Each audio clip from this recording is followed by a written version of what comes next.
Greetings, everyone, and welcome to the 27th edition of Cinema Effect. I'm Zach, and I'm joined by, he's destined to be a high school janitor, not that there's anything wrong with that, Liam. Hello? These are so shit, I'm sorry, alright? And that animated Pig's #1 fanboy, Liam. I mean, Jane. Yeah. I'm sorry, Wow. that was really bad. It was really bad. You could hear, I think, in my voice from the start of it, just how I knew how terrible it was. I had the idea that I was going to maybe start doing intros that, like, tied to the film. I did it last week, you know? Did you? Yeah, I did. But that's the best I came up with it for this film. I thought about the animated pig. I thought about, the fact that he's a janitor. And it was really terrible, so. It was. It's alright. We'll workshop some for the future, and we'll figure out how to get it. The intro is just so unpredictable. It's so much fun. I'm sure it's everyone's favourite part of the show. That's why we need to move on from it real quick. Because this is Cinema Effect, believe it or not, the podcast where we review and talk about a different movie every single week. The show posts every Monday. You can find us on YouTube, Apple Podcast, Spotify. Amazon hasn't gotten back to me yet. Please do that, Amazon. Please subscribe on all those things if you enjoy the show and leave us a rating on those podcast apps. 5 stars is all we accept. Follow the Instagram page for notifications and all kinds of amazing polls and shit. Remember to submit your questions, thoughts, reviews for next week's film in the YouTube comments section. But as always, we ask a specific question of the show, which we'll be reading at the end of next week's episode. And this week, we're asking you to write in the comments right now, what's your favourite X-Men movie? We asked because we recently, and by recently I mean like 12 hours ago, I guess, finished a watch of the X-Men films. So tell us what your opinions are on the X-Men films. What's your favourite one? Let us know down there. This week we're reviewing I'm Thinking of Ending Things, which is a film that released on Netflix on September 4th, 2020. It was directed by Charlie Kaufman. Its genre is a drama thriller, and the synopsis is full of misgivings. A young woman travels with her new boyfriend to his parents' secluded farm. Upon arriving, she comes to question everything she thought she knew about him and herself. I'm Thinking of Ending Things. Fitzy, you brought this to my attention, so I guess you can start. Yeah, I thought it was pretty great. Okay, so I watched it on the night it came out, I think, but I didn't watch through all of it. I stopped like before the last 40 minutes or something. And then, because I was kind of getting bored of there's a long, the conversation sequence in the car, the second one. But then after that, it kind of, the whole ending I really liked, and just thinking about how it all kind of comes together, I guess, made me really appreciate the film a lot more. And I do really love the last half an hour and the first kind of half an hour. So I'm kind of mixed on it, but I still think it's really great. Sure. Me and Jane were talking about this before. Did you do any sort of external research or in-depth more understanding of that ending? No, I kind of purposefully tried to avoid it. Yeah, that's what we did. Okay. I did look at some there was a Reddit thread kind of comments about the film, but I didn't want to look too deep into it or whatever, just because I want to kind of have my own opinions about it and stuff. But I do think I do think the kind of interpretation of the film is kind of simplistic in a way, I guess we'll get into it, but kind of what you take from it is kind of its own thing. I kind of think there's 2 separate things, but Oh, cool. Okay. Yeah. Okay, Jaden. Yeah, I also thought it was pretty great. I understood Borzol as I mentioned before we started. But I think it was oddly entrancing, and I think it was too long. I think that's one of the major downfalls of the film. Its length is killer, but I was pretty enraptured the entire time, and I'm not sure what it was, but the conversations in the car were probably my favorite parts. Which by what you said, Finney, sounds like it wasn't your favorite parts, but Yeah, I really did enjoy it.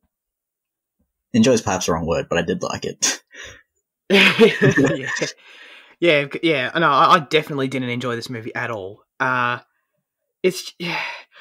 feel like my opinion of it can only go up from this conversation, and I hope it does go up, and I think that it will be subject to... I want to get into our conversations about the ending and about the meaning and shit like that pretty soon, because it is going to be subject to that, I think. But in terms of, on a surface level, me watching this movie, I didn't like it at all. I was bored to tears by it.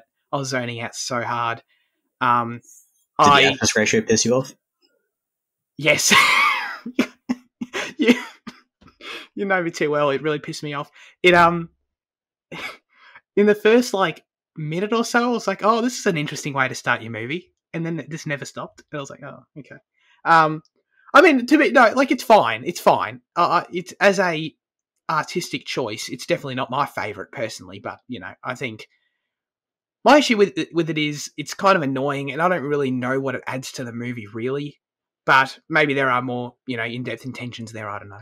But we can talk about that too, I guess, if there's anything to talk about. It's just, yeah, the movie was just all over the place a bit for me. It felt like those extended car sequences you're talking about, when they just, the two main characters are talking to each other for so long, and I feel like the conversation's going in circles all the time, and it's going, I don't know. It just, I didn't get what this movie was driving to at all, even towards the end, where it feels like, I don't know, like on paper with how grand the ending feels and how the entire sets and the production just changes wholly.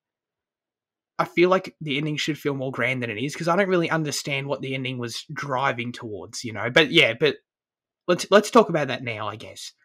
I'll start by just saying I was very confused by the ending. I was bored to tears by the ending. My thing was,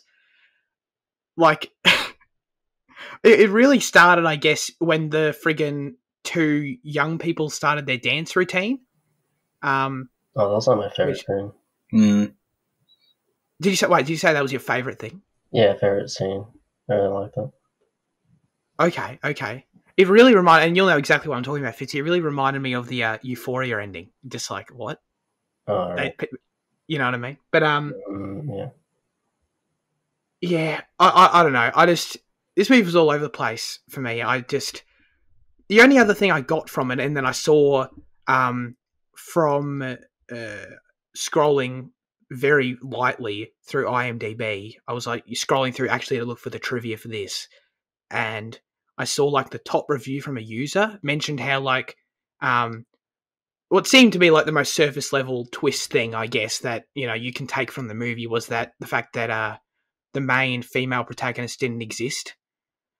That's the only thing I really understand about the ending at all. Other than that, I would appreciate it if you guys could enlighten me. But I don't know, is that a good place to start? Did you guys get that right away? No, because I didn't. I mean, I didn't. The first thing I think I got was that Jake was the janitor. Jake was when he's older, he's the janitor.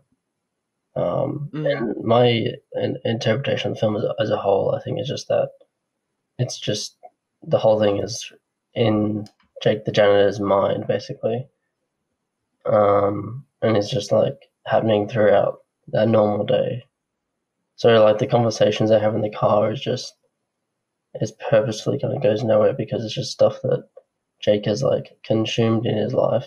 The poem that he read is a poem from a book he sees later, and he talks about ice and then sees the book Ice later. And, he watches that thing, the directed by Robert Zemeckis thing.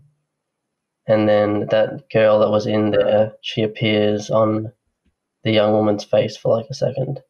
So it's all kind of happening in his mind. And even the young woman, she changes professions and she changes everything about her, because he's constantly making a different image of her in his mind. Huh. Yeah, I didn't think of that. So okay. So details about her personally were changing throughout the movie. Yeah, she was a biologist at the start, and she was a physicist, and she was a poet and a painter. And she's Jack. Oh, of course. Yeah, right. Of course.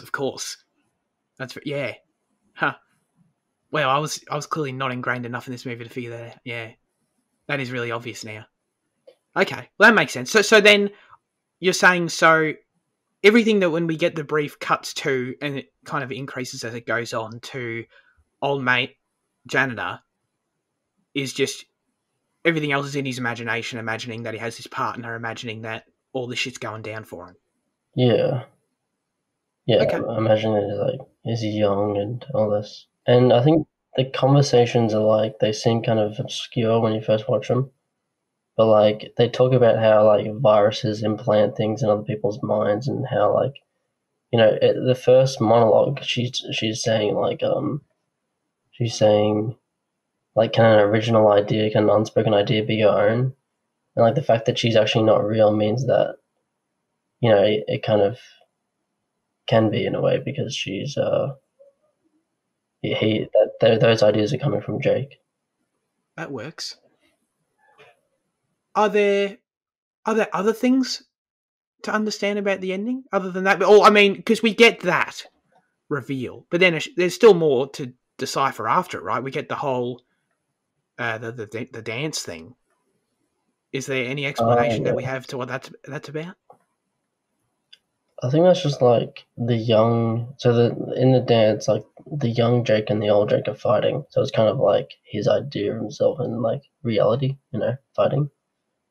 His fantasy, his imagination, and his actual life.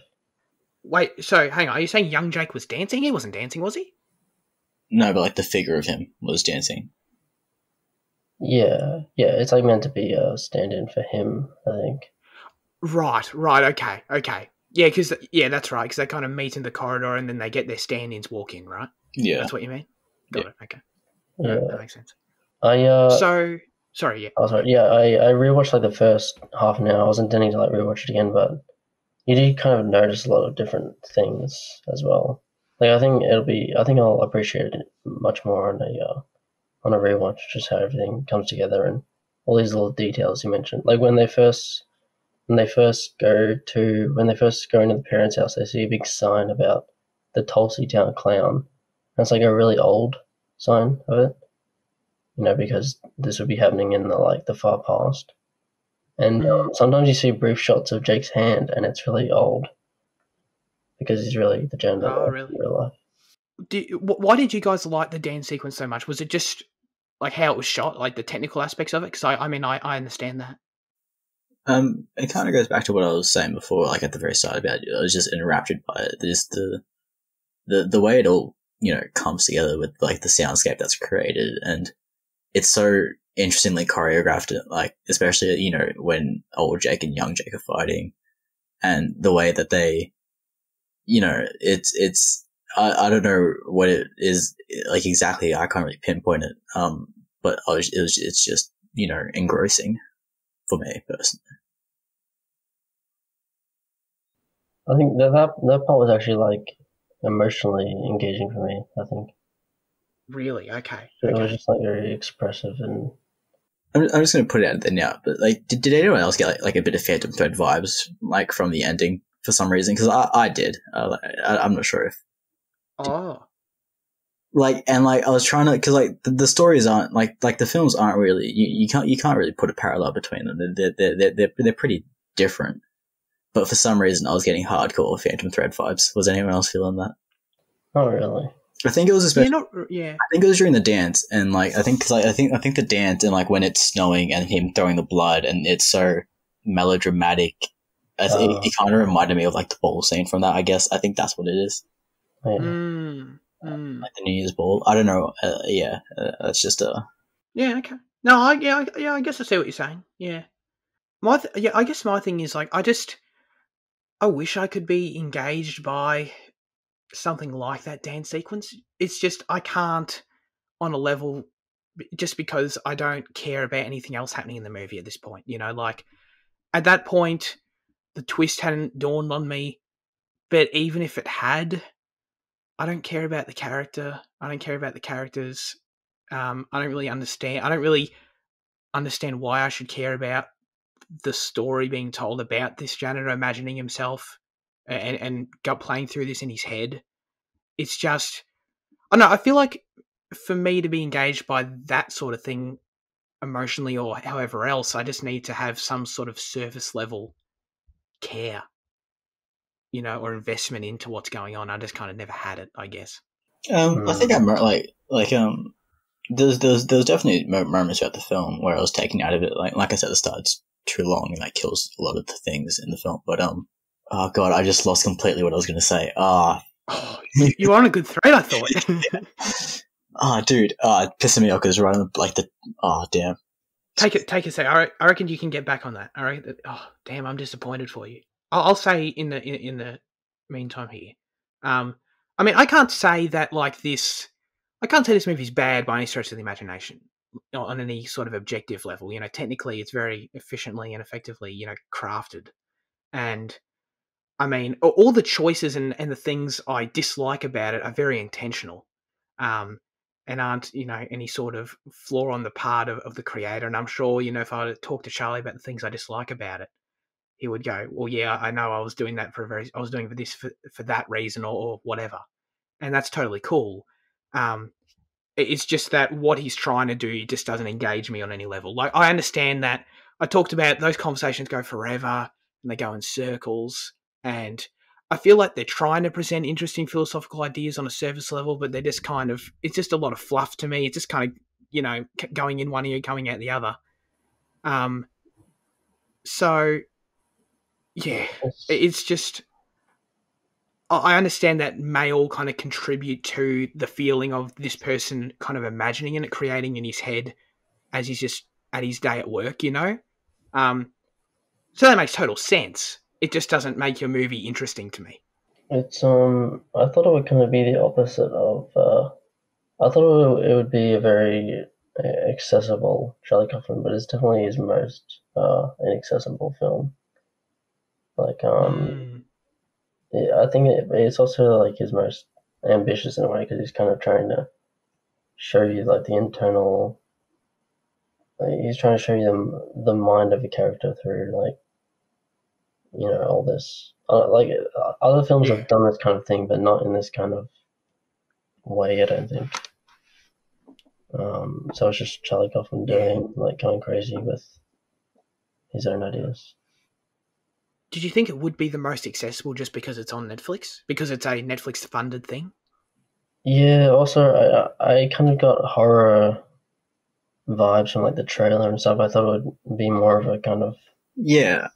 Can we disparage that thing right now that it's a thriller? Because it is not at all. It's a drama. Yeah. You can class it purely as a drama. Yeah.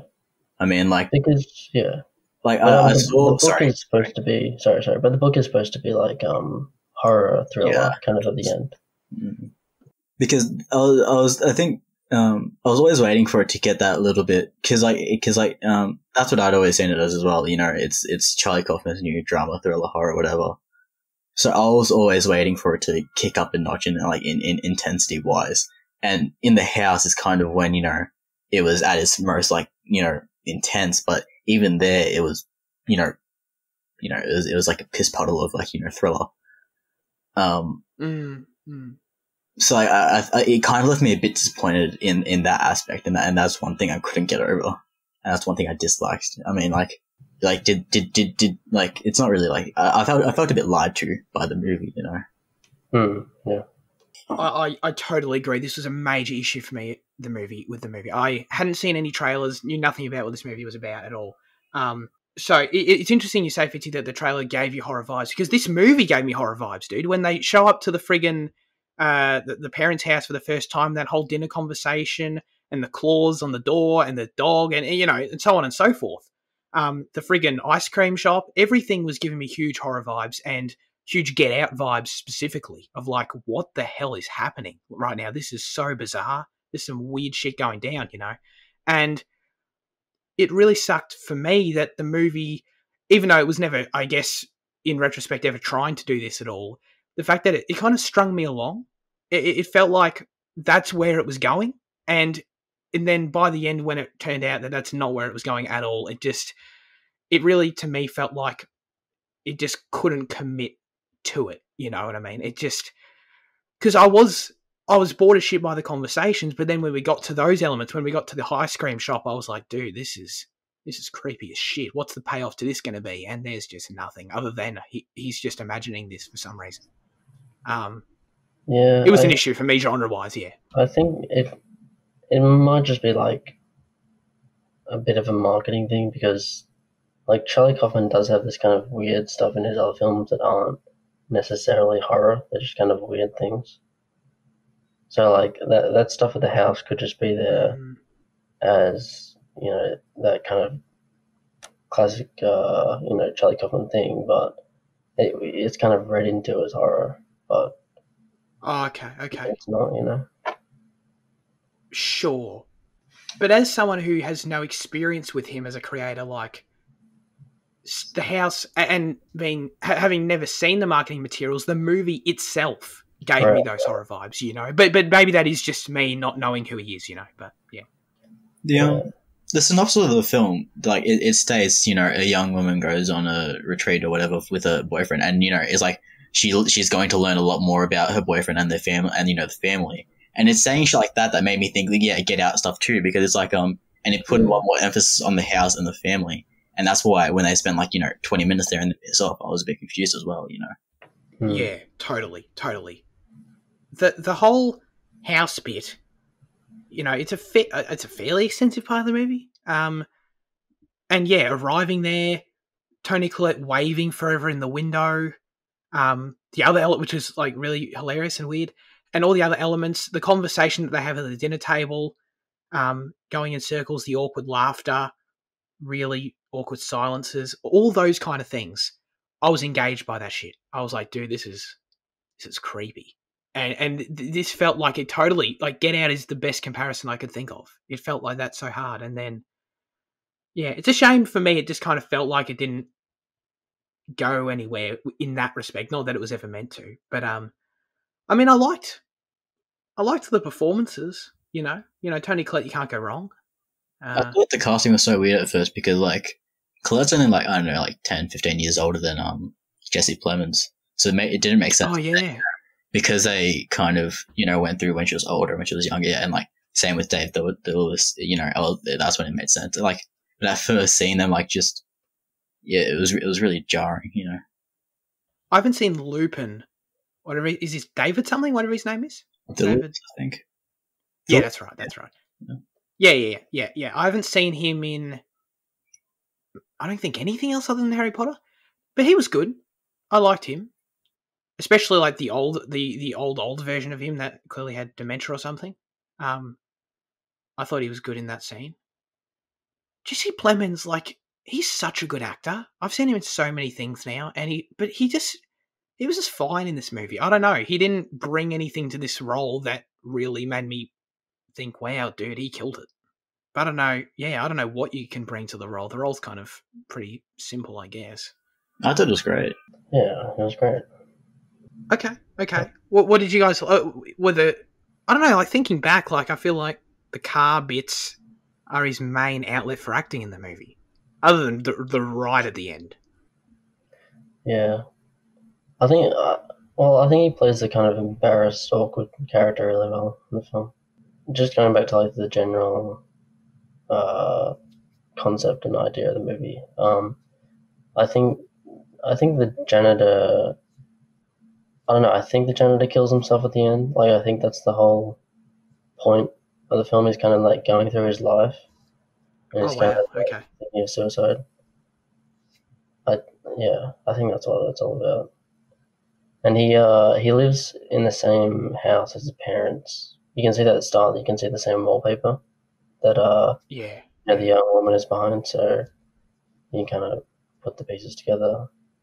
Yeah, I didn't get that at all from the movie. Where does he? At what point does he kill himself in this? You know, from what we can see. I think it's either in the car or in the school. Like, I think the whole pig thing is about that. Wait, sorry. Did you always watch through to the very end of the credits? Oh yeah, God, no. Yeah. Because at the end of the credits, it's a shot of the car, right, covered in snow, but then you hear the engine turn on. Yeah, that was weird. What was that about? Well, that's what I'm kind of thinking. Is that saying he didn't kill himself because the engine comes back on? You know. Ah. Right. I don't know. Shit. Dude, that annoys me. Like, okay, so the pig thing is the pig thing's about him killing himself. But how's the pig? Okay. I didn't get that vibe either. Explain further how you think he killed himself. Like, why? Like, there's a thing he says that, you know, when she picks up the phone and you hear the weird voices, you hear the weird voice that's coming from him. He's like, my fear is going, my assumptions are right, and all that.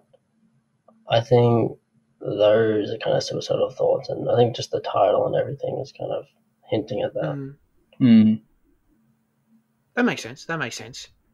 Yeah. And I mean, it makes sense why he would be looking back on his life in that retrospective way throughout the day. That makes sense. But the whole pig thing was just weird to me. I just couldn't get past it, honestly. I feel like if that scene's trying to convey that he's killing himself, the visuals of it and what was happening on screen was so distracting that I couldn't even comprehend anything. Like, dude, I was looking at a black and white, cartoon thing, and I was like, what? And then a pig shows up, and then he's naked, and I'm just so distracted by this sequence of events that I can't even pay attention to what the hell they're saying at this point.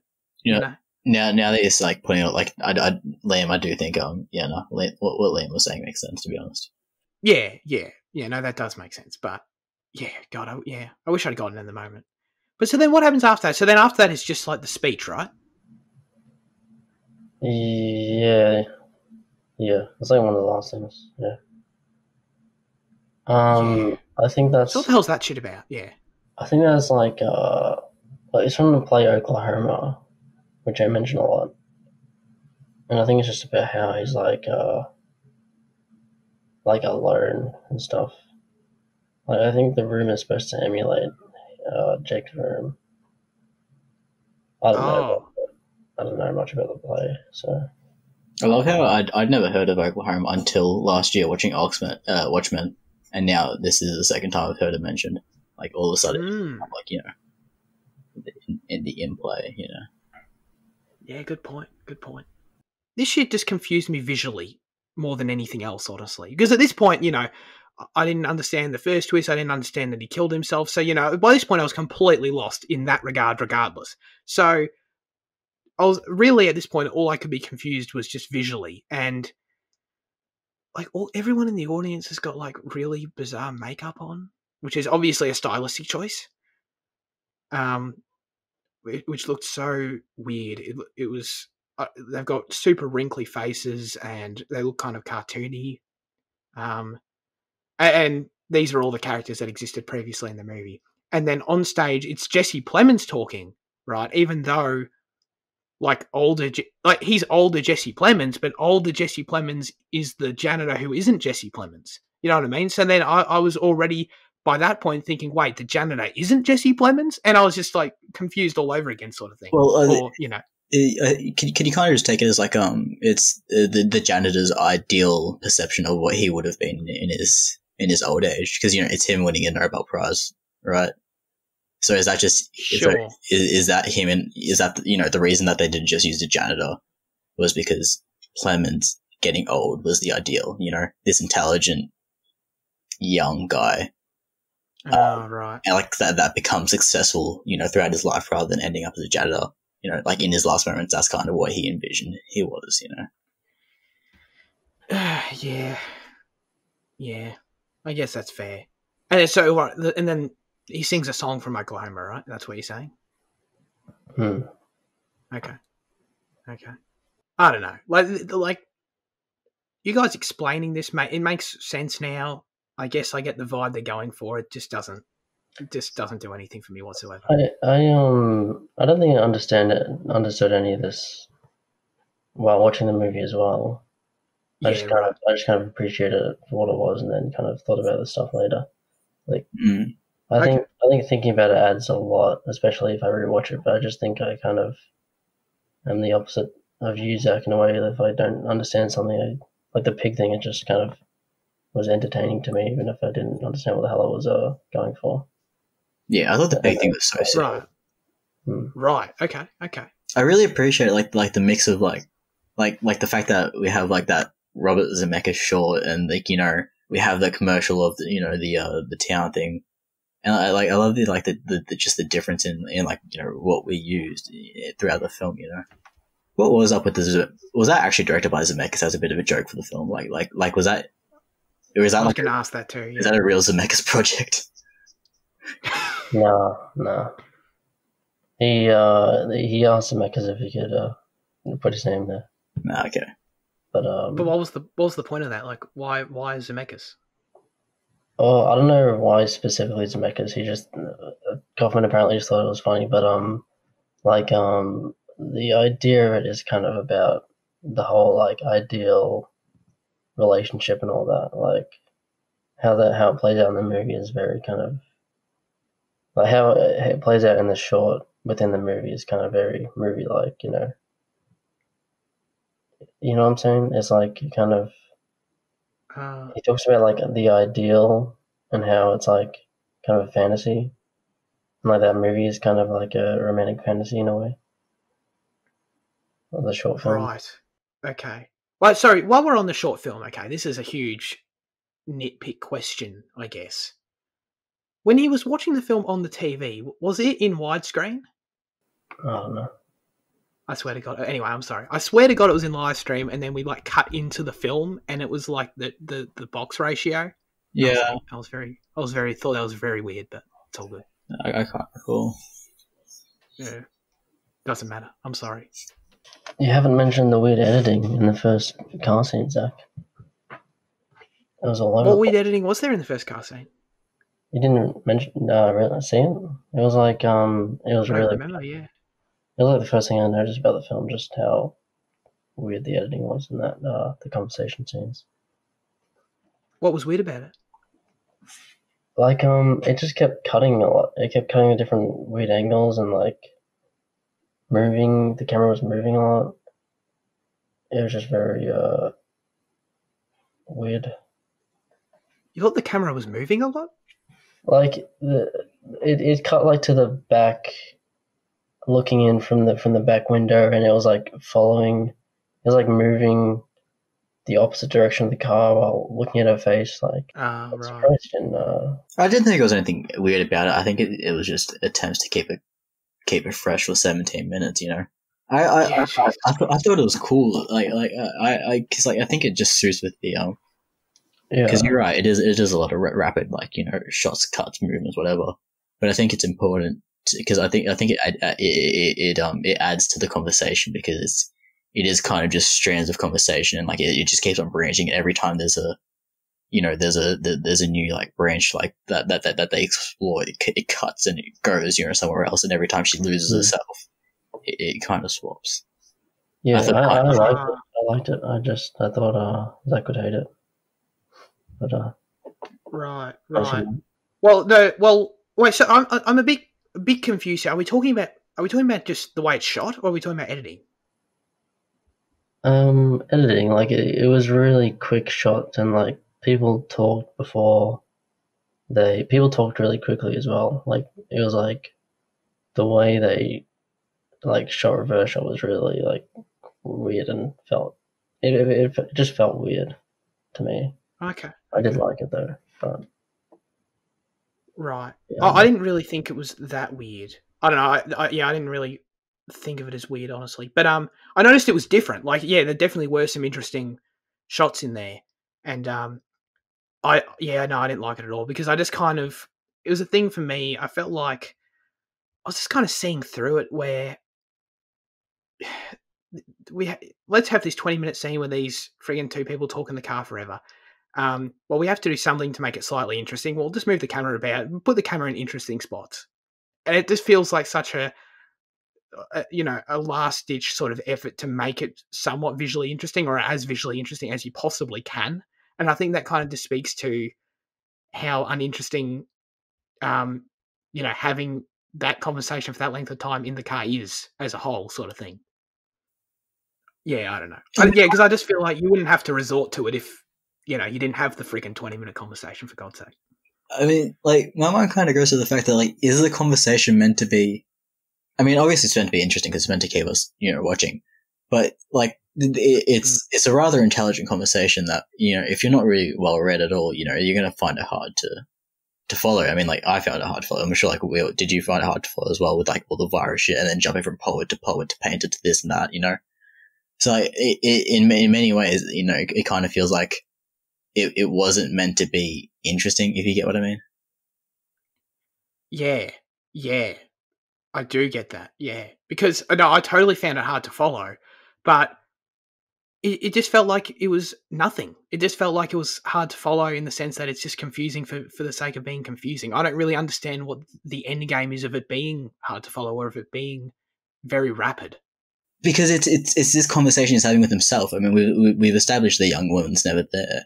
So it's just talking in circles, and like you're mentioning how the conversation just goes in circles and goes nowhere. But that's just that's what conversations with yourself are like. When you're in your own head, and that's why I kind of like if you were to put your mind inside mine, you'd have no idea what's going on inside there. You would keep track, and like that's kind of what I felt. I felt that was this is just an insight into his mind, and like we're meant to keep track loosely because to films we're meant to be able to like follow it at its most basic.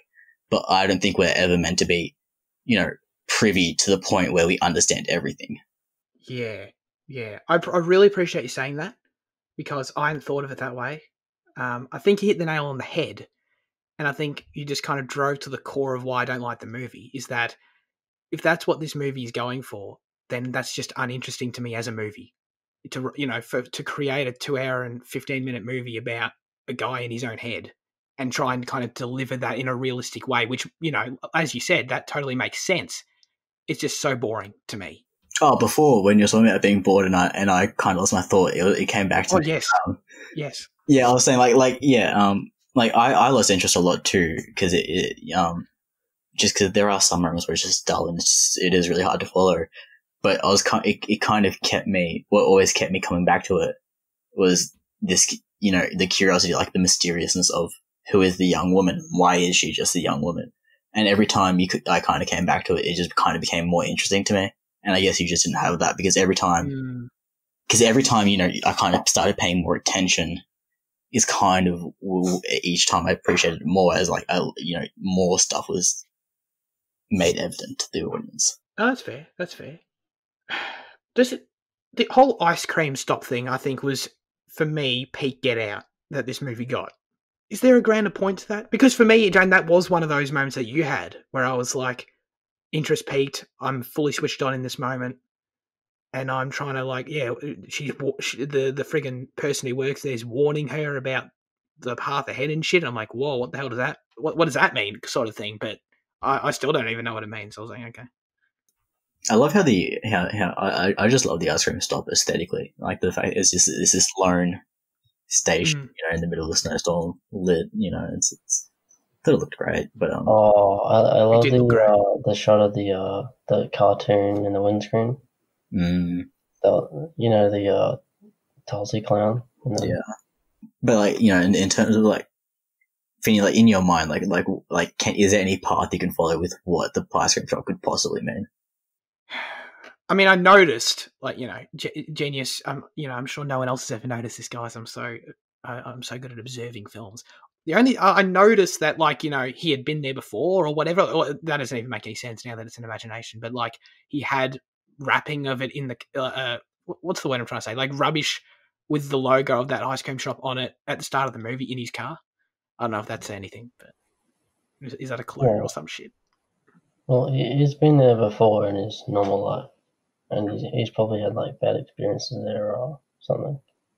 And the two girls that were there are the girls that there's a brief scene where they were mocking him in the hallway. Yeah, they were imitating him. Yeah, that's right. Yeah. The cops come back at the end in the dumpster, where it's just a dumpster full of it. It's I feel like there is more of significance in there too that we just haven't got to yet. Yeah, this is the level of abstract that it's beyond me. And then, I appreciate that this movie exists. That's my thing, where it's this movie is high art. It's this. Watching this movie feels like I'm watching, a contemporary art piece, in its highest form. it's just not art that I like. But, you know, it's cool that this gets funding and that people can make it and shit. That Charlie can, you know, is able to craft his vision in that way. It definitely feels like the most, like, he just went with his own kind of thing the most, like... Right. You can call it self-indulgent or whatever, but, like, he just kind of went 100% with, like, his kind of crazy ideas and didn't think about, you know, a normal audience or anything. He just kind of went with what he did. Like, Netflix kind of gives people that freedom in a way to just do whatever Yeah, I thought Netflix wouldn't give people that freedom. With less, like, interference. I would never have expected a film like this from Netflix, you know? Yeah, I don't know. I feel like Netflix is pretty, like, the kind of general perception, I guess, of what they create. At least, I don't know, maybe I'm off on this, but I feel like it's generally like Netflix funds a bunch of really trashy series and really mainstream trashy movies. I feel like that's kind of the perception, but I feel like the reality isn't that at all. Their offering is quite diverse. Yeah, but like, what other films have they produced that are like this? I mean, I guess The Irishman is like the big one, and Marriage Story. Yeah, there you go. Yeah, totally.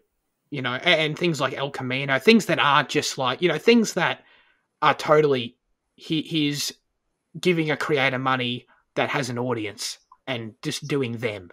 You know what I mean? Like with Scorsese, with Vince Gilligan, with, you know, so on and so forth. This definitely isn't unprecedented for them. Yeah, but I think it's like the start of it. Like, I think this will... hopefully it'll continue to happen over the next, like, 5 years or whatever. We'll get more, like, original films from directors who wouldn't make that film otherwise if it was like a studio or whatever. Definitely. I think it will. You know, as long as it... Yeah, we'll see how it goes financially for them, but yeah. Yeah. Well, I know, like... It's also hard to measure. I mean, like, Netflix was kind of a last-ditch effort for Spike Lee, wasn't it? Because, like, they're the only ones that was willing to give him money for... Oh, right. There you go, another example, right. Yeah. Probably. There's very little trivia for this one just because it's very new. And we get the thing where, like, when there's a film so new, and because IMDb users can just chuck in whatever trivia they want, there's some really trash trivia in there, dude. It's like, this actor was in the same movie with this actor. It's like, amazing. Wow, no one could have put that together. Anyway. Brie Larson was first announced in the main part before being replaced by Jessie Buckley. It was like the most interesting, like, inside thing about the movie. So I said that. She doesn't have red hair though. That's illegal. I think they could have dyed it. Actually, I've seen pictures of her with red hair, but like, her natural, isn't it? Yeah, I think for. Okay. Yeah. I mean, like, I think Brie Larson would do well in this role. I mean, because, like, it's kind of akin to Room. Her performance would be, I guess, you know. Oh yeah, that's true. Yeah.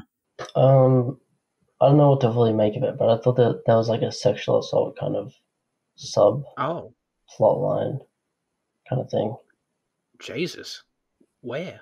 That like might be part of why Jake, like, ended up where he is.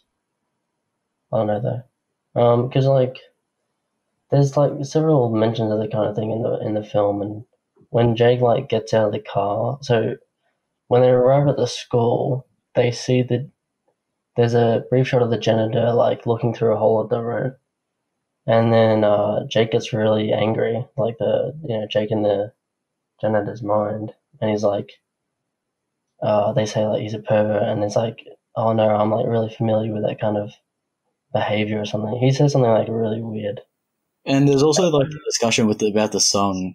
Baby, it's cold outside as well. Yeah, forgot about that. There's a lot of that's right. weird discussions that relate to that kind of thing. So it's like it's I don't know what to fully make of it, but I think it's kind of. And perhaps that's what the ice cream stop is as well, part of, you know, because that could be the road that she was warning him about. And like they also talk about, like, the unhappy marriage and, like, how the family is, like, he comes from a bad family and all that. And that girl has, like, scars in her arms, so maybe she was, like, the former girlfriend or whatever. That was more of a rash thing, though. So I mean, like, was that really? Could you really blame that on him? Unless it was, like, induced by him somehow. Unless it was, like, burns. That was weird though. Like they made a very strong effort to point that out. To make it blatantly obvious to the audience. Remember, this woman clearly has a rash on the arm, and I was like, that was super weird. I was thinking, yeah, that's when we're going to get into like some crazy, get out shit with like who the hell's in the back of the friggin' ice cream shop? Oh yeah, and then what the hell was the smell in the back of the ice cream shop as well? I forgot about that. I think in the book it was supposed to be something. I can't remember that. I actually ordered the book. Oh yeah. Perhaps it was burned. Maybe he somehow burned it with some kind of acid, and maybe that was the smell. Yeah, but then I don't know like what the idea is there. I guess I don't know. Should we do the final verdict? Yeah, I'm down. Oh wait, I thought the score was really great as well. I really liked there was two standout themes that were, I think, in the trailer anyway. Just there was one that was on the record player that played at the start, and then when they got to the school, it was the kind of sound that sounded like it was kind of reversed. It was like it was a really kind of haunting sound. I don't know how to explain it, but it sounded like something that could be in Tenet or I don't know, something like that. But it sounded like scary. Damn, I wish I remembered it. Anything else? I don't want to brush over anything. I don't know. I feel like we kind of didn't talk about the house enough, but like, I mean, like, I'm not really sure what else there is more to talk about. You know? Was there anything to the dog thing about it shaking its head constantly? Oh yeah, that was weird as. Like, there was like a 15-second shot of like him just like shaking. I mean, that was weird, right? Like, they wouldn't actually make a dog shake for like that long, would they? Oh no, I'd hope not. Damn. It's a glitch in the Matrix. It was never real. None of it was real. Not even he was real. Like at the start, we get all the shots, all the like fading shots. You see the swings that come up that they talk about in the car trip. There's just like random bunch of swings that are like in outside of like an abandoned, like destructed house, and they're just swings outside his house. And you also see the balls, like from like tennis balls, for the dog, which is he's probably dead by now. Yeah, from shaking that much. Out of 10, Finny. Ooh, you did the transition. Nice work. You can go first for 1 week. I'll give it a 3. Just my personal enjoyment and what I get out of these kind of movies. And, yeah, it's just this kind of thing where from this conversation, you know, we talk about a bunch of different things and weird aspects of the movie and things that stood out to us. And I feel like the end result for all of them, you know, I appreciate, you know, Fitzy telling me about the overarching story, which totally went over my head. But like, as in regards to like the tens of little things we kind of talked about with the dog and the pig and so on and so forth, where it's like, what does this mean?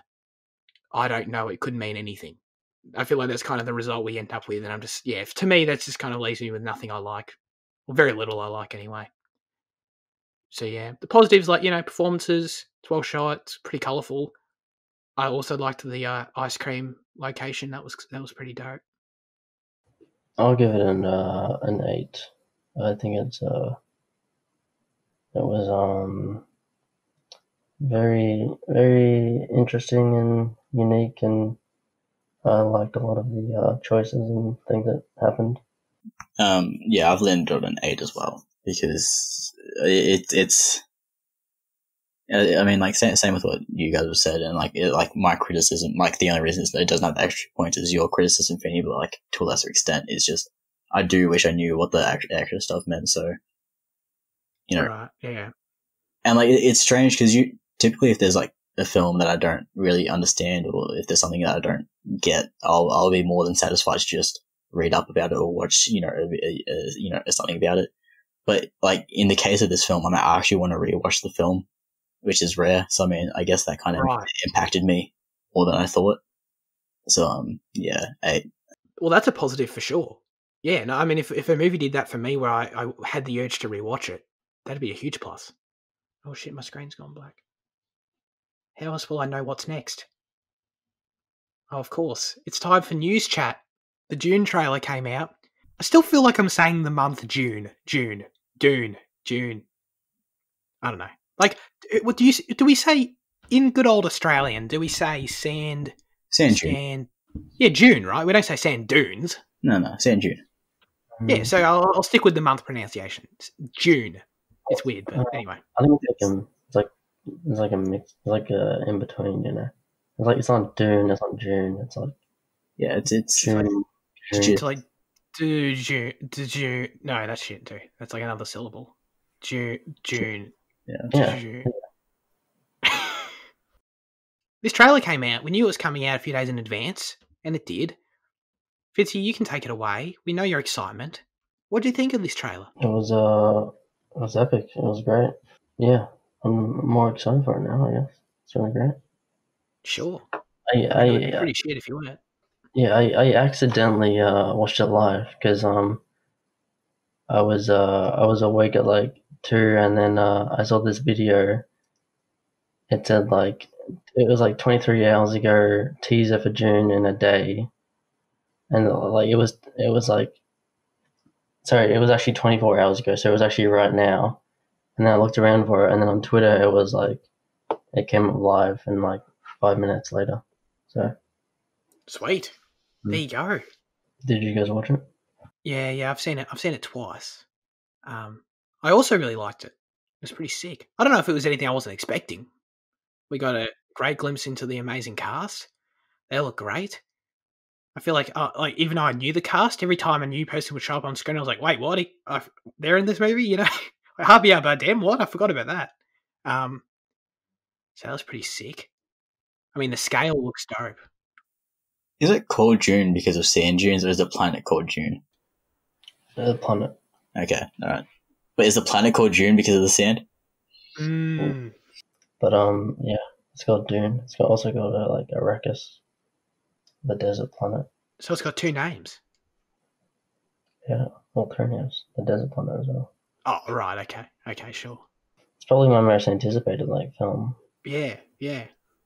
Nah, I'm excited. Every time I get excited about it, I just see Zendaya. I'm like, oh, not excited. God damn it. I'm super keen for it. Do we know if that was part of Hans Zimmer's score that was sampled, or was that just like trailer music? Probably trailer music. I mean, I think it was. Some people were saying it was a nod to Jodorowsky's Dune, which was supposed to have Pink Floyd. Yeah. Oh yeah. They used Eclipse, right? But prior to that, we got a taster of the score, and I thought I was just curious as to whether that was just soundeffects.com or if that was actually similar. Yeah. That was my favourite part of the trailer, the music, for sure. That really gripped me. Other than that, we got, like I said, the glimpses of the cast, the production design looks stellar, obviously, because, Denny. And yeah, cool. I mean, the story, seems, from what I understand, pretty straightforward. But, obviously, just on a surface level. I don't know. What do you know about the story, I guess? Well, taking off from what I recall of our conversations plus this trailer, is this family, like Atreides, right? They live on this desert planet, and this planet's got really valuable spice, which can be used for basically everything, and everyone wants it. And they kind of have to defend the planet, I guess, from this invading force that Batista seems to be a part of. And then they do that, and yeah, and Paul seems to be on some kind of hero's journey himself. That's kind of what I gather. Yeah. Well, they the enemies. They give them the planet. They're originally on this other planet, and they give them it for they gotta. They gotta produce the spice themselves. The sandworm at the end looked kind of weird. Dude, I can't believe they spent a year on that design. I mean, that doesn't look like a year worth of figuring out what it looks like. Yeah, you're right. Yo, because when it came up, I was like, wow, that's kind of lame. And I forgot about that story. The thing is, damn, that's even weirder. It got me thinking, what could you possibly do to make it look better, though? So, I mean, it makes sense as to what it looks like, and I think it looks fine. But, I mean, the fact that they spent a year perfecting that. I mean, add a tooth on this side, rotate 48 degrees, another tooth there. Yeah, and 2 more wrinkles there. Yeah, I mean, what are you going to do? I mean, Yeah, no, I didn't think it was bad at all. I just kind of, it it felt like the way the trailer ended, it felt like this was like an epic thing. I was like, okay, it's just a sandworm. Like, you could have put that anywhere else in the trailer. How significant are sandworms in the story, actually? Because, I mean, like, I feel like it's a bit of a meme at the moment. Like, Dune's known for sandworms. Like, how significant actually are they? They're pretty significant because, like, the Fremen are the people on Dune who produce the spice, and they kind of use sandworms to do that. And I think sandworms are actually part of the process of like making the spice. Like it's got something to do with the I don't know exactly, but like they're pretty integral. They also like come back in another story later, I'm pretty sure. Okay. I mean, we can talk about like the actual release of this film. They're sticking by December, which has always been, and they're sticking by only in theaters. I saw somewhere relating to the fact that Wonder Woman. They delayed Wonder Woman to the December 25th. Oh, they did too. Yeah, right. So then that's the thing with that. If they are scared of overpopulating, the theaters with multiple of their films, they could definitely push it. June's a massive. Like, how much money did they sink into that? And I mean, like, you just have to look at how much money WB has potentially sunk this year with Tenet as well. So I don't think they want to lose out more on Dune as well. And then Wonder Woman. Yeah. I feel like Wonder Woman would be the safer choice, though, to release, because that'd bring in more money, like, immediately. Definitely. And I mean, Wonder Woman, that movie's been finished for a year. Like, that Wonder Woman's coming out first, I think, no doubt. So, I could see them pushing Dune. But, dude, I'm scared that they're gonna lose a shitload of money on this movie. I don't know, everything about it, like, the box office can often be quite unpredictable. Those Lord of the Rings movies back in the day, they made a shitload of money. Everyone and their mum went and saw those movies in theaters. And that's kind of surprising to me on paper. So, Dune could kind of pull a similar thing. But then when you look at 2049, and dude, that was just a travesty, So I feel like it can go either way. But then you look at Avatar, and that put in $2 billion, so man. Very true. Very true. If this film is kind of, I don't know, presented to a more mainstream audience as a huge experience, as a, the next epic sort of thing, I could see it pulling a surprise Avatar, Lord of the Rings sort of thing. But yeah, I hope it does. Yeah, I think like the star power on this has got to bring more people in, and just the amount of.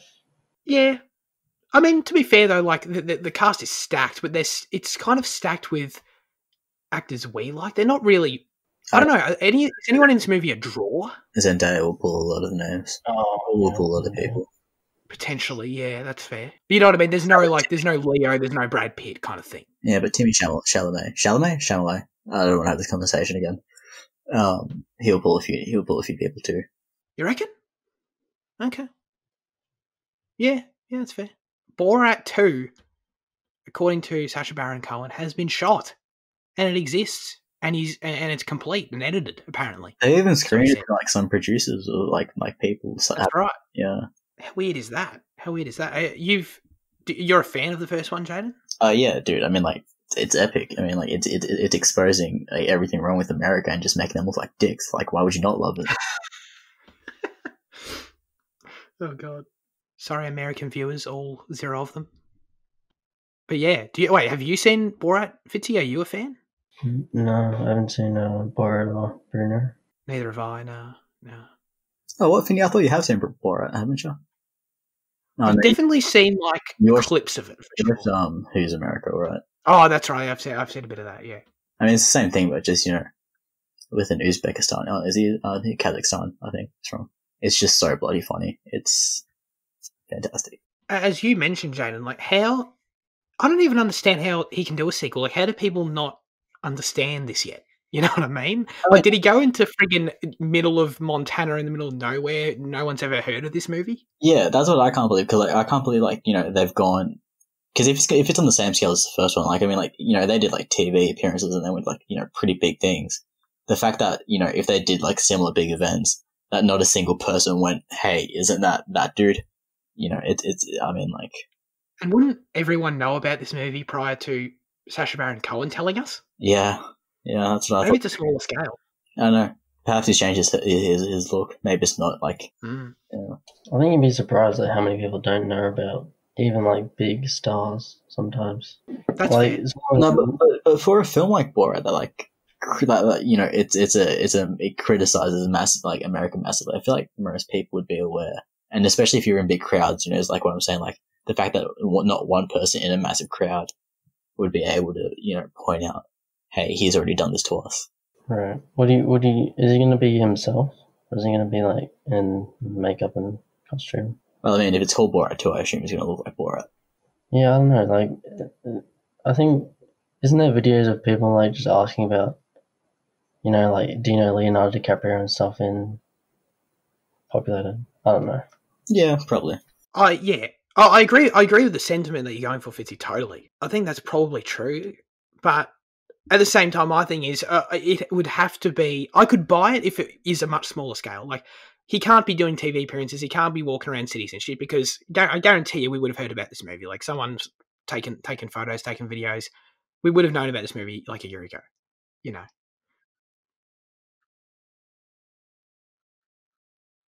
Well, I guess. Will we ever see this movie? Is the bigger question. My daddy just made it for fun, so probably. Oh, was that? I wasn't sure if that was something you're actually asking, or if you're just like. Yeah, it was. I mean, like, rhetoric. It's weird that if it exists, like, why don't we know about it? If he was going to release it, but why else make it? Yeah, I don't know. I mean, like, I'm pretty sure it'd be released. If it's done, there's like, and like, I doubt they just sit on it and just put it on a shelf. Yeah. I wouldn't be surprised if it's sometime in the next few months, it's like the shadow dropped on a streaming service or something. It's here, it's out. Stan, yeah. Only on Stan too, so all the Americans have to get a VPN. Now it's time for our highlight of the week. What we've been watching. Who wants to start?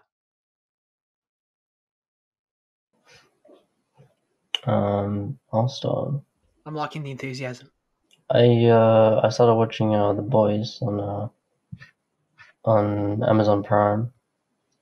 It's a lot of fun. It's the characters are just really really great and like well defined, and the whole thing about how they how superheroes like celebrities and the whole like circus involved with it is really interesting. So yeah, very good, very good.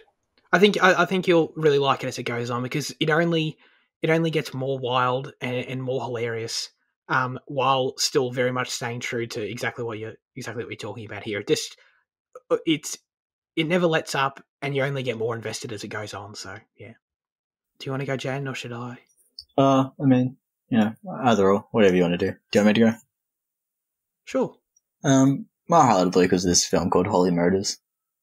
It's this French film, and it just follows this guy who's essentially an actor, but he's an actor for real life.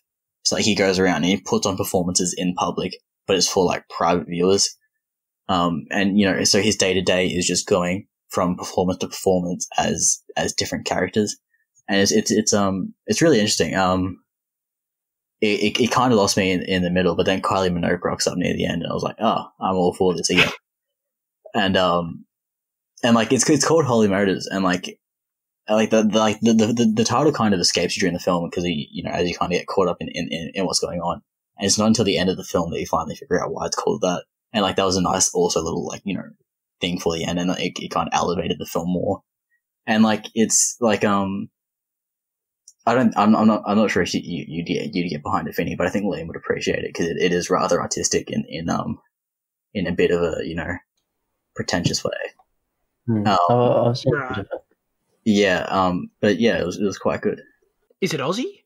No, it's French. Oh, weird. Okay. So is Kylie Minogue like famous in France and shit? Her career like really went off in Europe. Wow. Okay. Yeah, but she wasn't originally meant to start. She was someone else was originally written for that role, but then they dropped out, so Kylie Minogue replaced them. But like, yeah, she is pretty famous in Europe. Right. Okay. I had no idea about that. Fracture's this movie, 2007, I think. It's meant to be this, I don't know, this freaking crime thriller thing. It's got Ryan Gosling as a little baby. He looks so young. And you've got Anthony Hopkins in there doing an American accent, sort of, which I kind of never got over. I don't think I've ever heard him do one. I'm sure he's done plenty of them before. Wait, he didn't do an American accent in Silence of the Lambs, right? That was just his voice, right? No, it is an accent. Oh, shit, okay. Oh, never mind then. Okay. Well, it was probably just doing that voice then, I guess. And the movie's it's just so whatever, dude. I think the movie, I constantly got the vibe that it thinks it's really clever, and it's not at all in terms of the plot beats and the progression of this investigation. The premise is, and this isn't a spoiler because it's literally the premise of the movie, it happens at the start, right? Anthony Hopkins, his wife is cheating on him, and then he kills her as a result. And the whole thing is about how Ryan Gosling is this lawyer who's prosecuting him, and he knows, like, everyone knows that he did it, but like they can't prove it because he was like really smart about, he didn't use the murder weapon and shit like that, like he got around it. And it's kind of about like how can they figure it out? How can they solve this? How can they prosecute him, get him in prison and shit? And the twists and some of the twists and shit and the plot progression as it happens, it's like, oh wow, that's a really interesting kind of moment that just occurred here. Wow, what does this mean? Who did that? Where is that thing? And all this, and the way it all kind of comes together is really basic. It's kind of feels really cookie cutter, and it's kind of strange.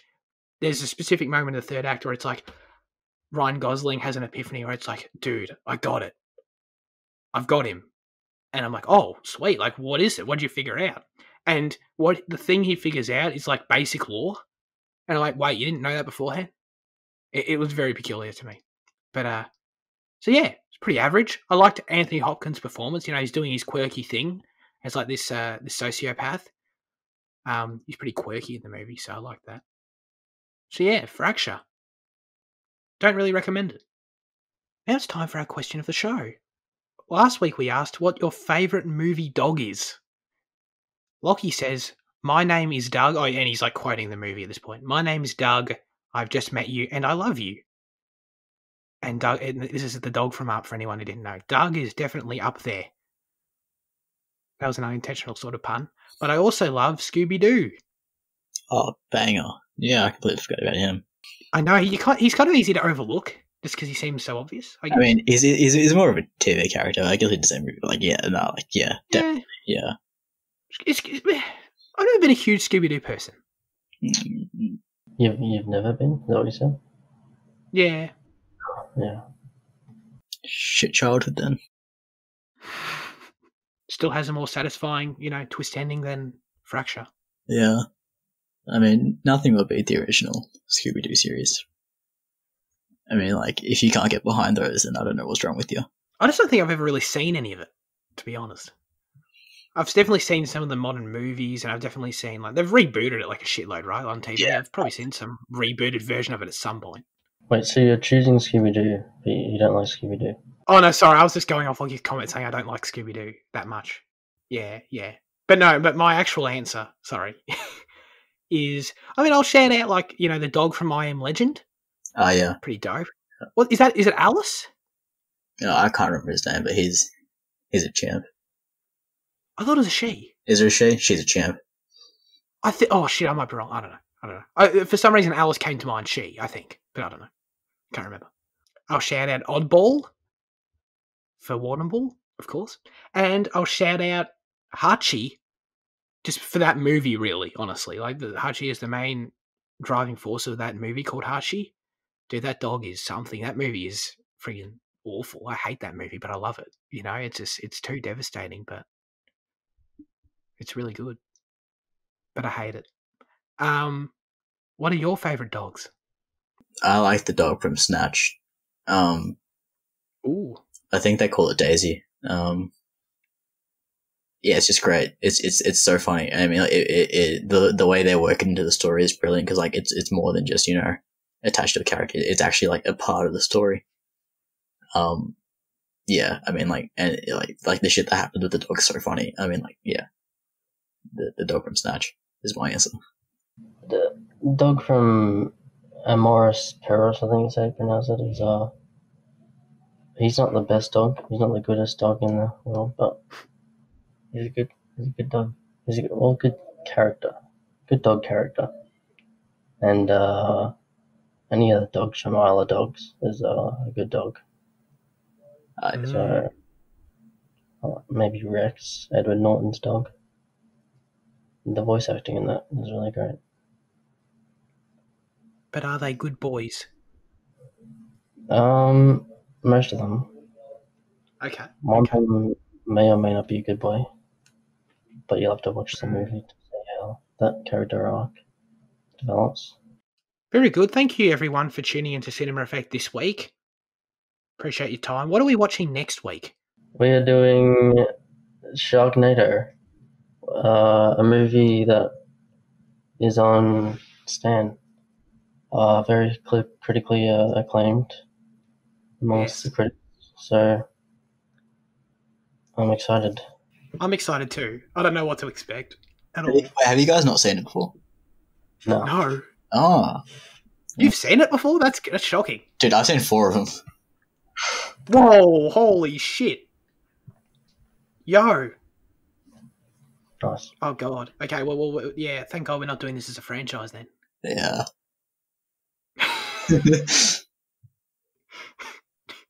What can we expect, Jane? Is it going to be fun? It's a ride and a half. I mean, like... Okay. Look, the thing is, like, with movies like this, yeah, they're bad, but they're designed to be bad, you know? It's very intentional. So, I mean, you just gotta let it, you know, wrap you up in its horridness and just ride along, you know? Wrap you up in its horrendous, yeah. Alright, well, I'll let it do that. But that's next week. For this week, cheers, guys, for talking. Thanks. See, I always think you're talking to the audience there, and then I realise you're talking to them. Right. See, right. I usually say cheers as well, and you said cheers that time. I was like, oh shit, I can't say cheers. I'm sorry, yeah. Damn. Well, see, the thing is, I get that, Fitzy, but I say thank you to the audience as the first bit of the outro. Then I ask you about the movie, and then and then I thank you. You know what I mean? So the audience has been thanked. Gee, I don't need to thank them again. Episode, would you have this down? Yeah, you would have thought so. But it's all good. This is the Cinema Effect charm that everyone loves, right? Amazing. All right, anyway, we'll see you all next week. Take care and goodbye.